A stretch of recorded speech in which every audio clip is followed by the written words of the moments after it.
सबको मेरा नमस्कार। ज्ञानरिति क्लासेस के ऑनलाइन प्लेटफॉर्म में फिर से आपका बहुत बहुत स्वागत। देखिए, हम इच संज्ञक विधायक सूत्र कर रहे हैं। उसमें से हम 4 इच संज्ञक विधायक सूत्र कर चुके हैं।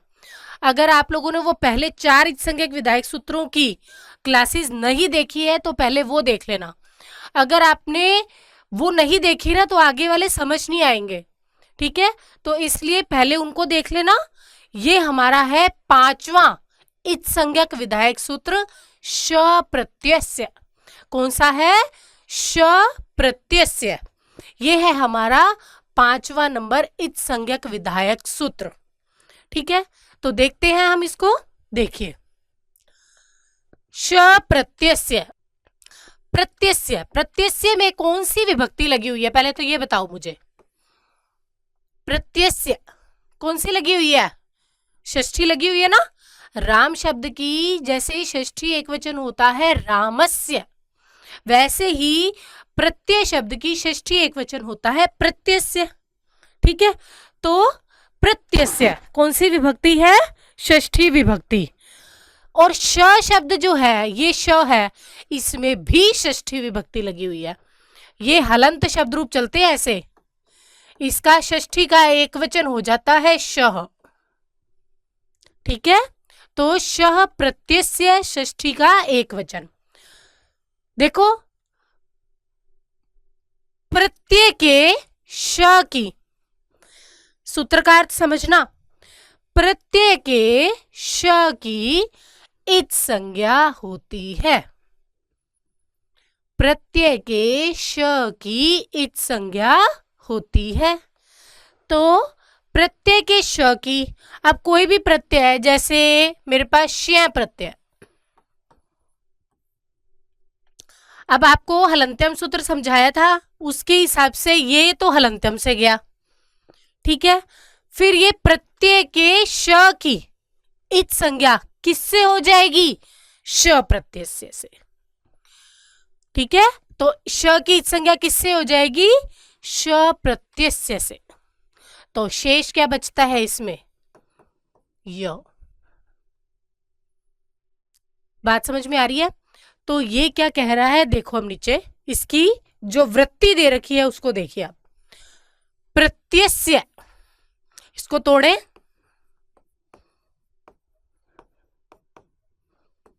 प्रत्यय आदि ही, इसको तोड़ दिया मैंने। प्रत्यय आदि, देखो प्रत्यय, इसमें से आ बाहर निकाला तो आदि। प्रत्यय आदि, प्रत्यय के आदि में, अर्थ क्या बन गया? प्रत्यय के आदि में स्थित श की इच संज्ञा होती है। प्रत्यय के आदि में स्थित श की इच संज्ञा होती है।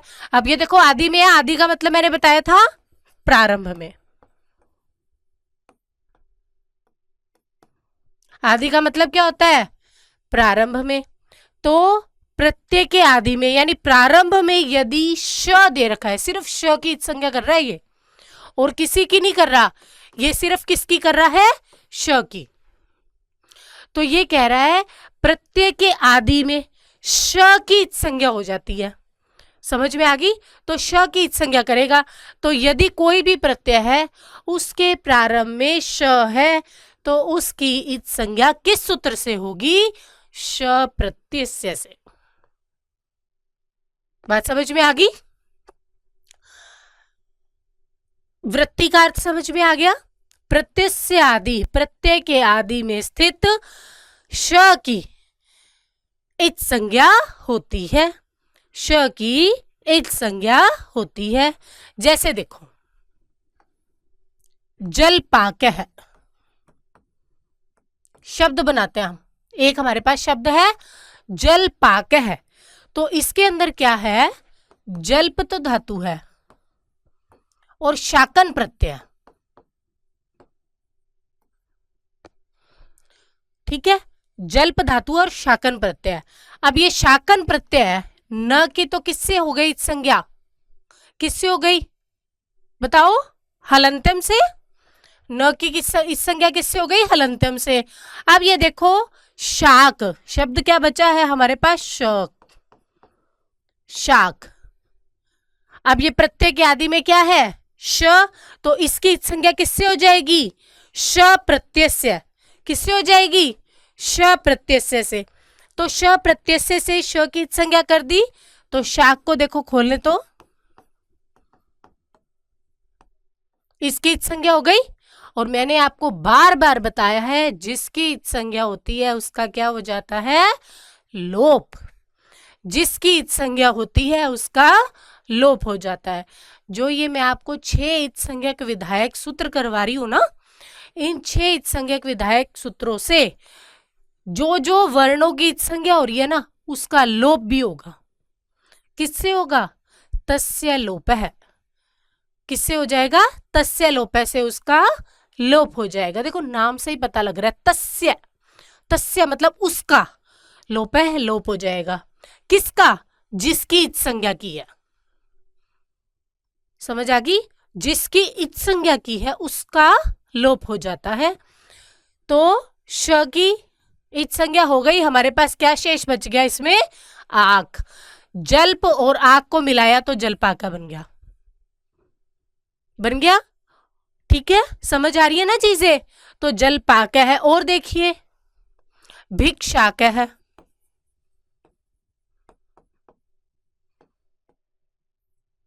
भिक्षाक है, तो भिक्ष धातु और शाकन प्रत्यय। वही शाकन का क्या हो जाएगा? न की किससे हो जाएगी इत संज्ञा? हलंत्यम से। और श की इत संज्ञा किससे हो जाएगी? श प्रत्यय से। शेष क्या बचेगा? आक। जोड़ोगे तो क्या बन गया? भिक्षाक। समझ आ रही है? तो ये क्या बन रहे हैं शब्द? ये तो चलो हम जब करेंगे तब करेंगे।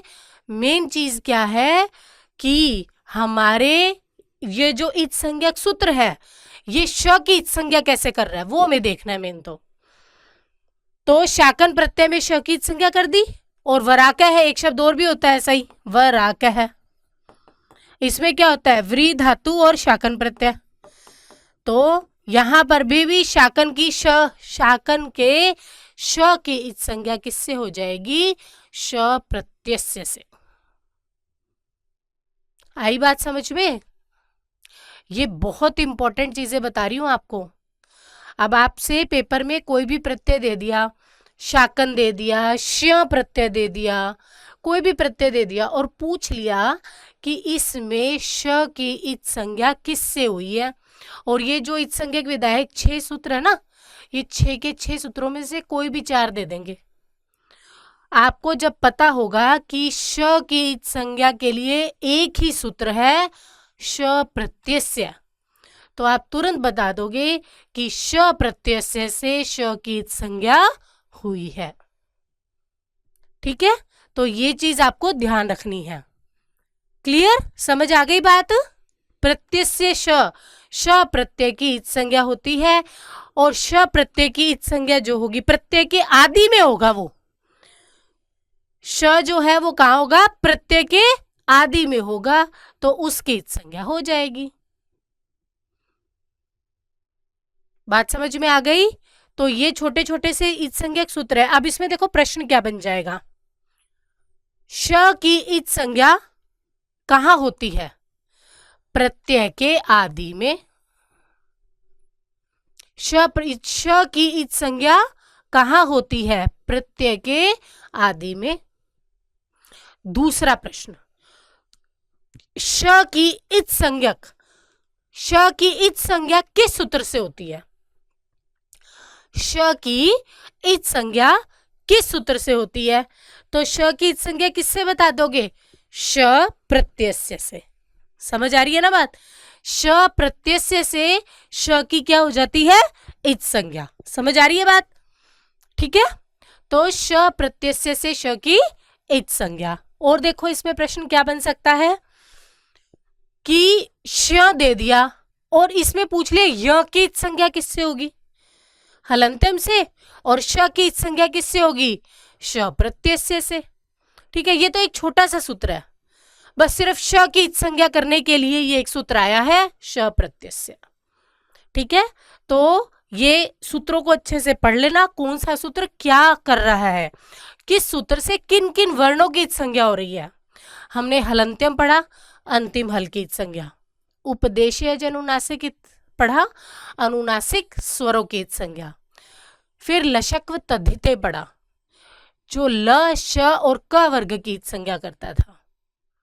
फिर हमने पढ़ा चुटू जो च वर्ग और ट वर्ग की संज्ञा करता था।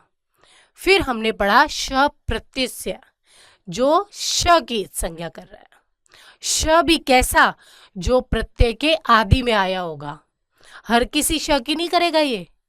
जब कोई प्रत्यय होगा ना, उस प्रत्यय के प्रारंभ में यदि श होगा तो उसकी संज्ञा ये करेगा, क्योंकि इन्होंने वृत्ति में लिख दिया है प्रत्यय के आदि में होना चाहिए श, तो उसकी संज्ञा ये सूत्र करेगा, ये ध्यान रखना। ठीक है, तो इन सूत्रों को आप अच्छे से पढ़ लेना। और ये जो 5 हमने इच संज्ञक विधायक सूत्र कर लिए, इन 5 इच संज्ञक विधायक सूत्रों को बहुत अच्छे से पढ़ लेना। पेपर में इन छोटे छोटे क्वेश्चनों की मतलब इतने सारे मतलब क्वेश्चंस आते हैं, उसमें आपके छोटे छोटे क्वेश्चंस ऐसे होते हैं जो हमें आते हुए भी गलत हो जाते हैं। अगर हमने इन सूत्रों को ईमानदारी से पढ़ा होगा ना, तो हमारे इनसे रिलेटेड कुछ भी क्वेश्चन आ जाए हमारा गलत नहीं होगा। हम जो संस्कृत की व्याकरण करेंगे ना, ऐसे ही करेंगे।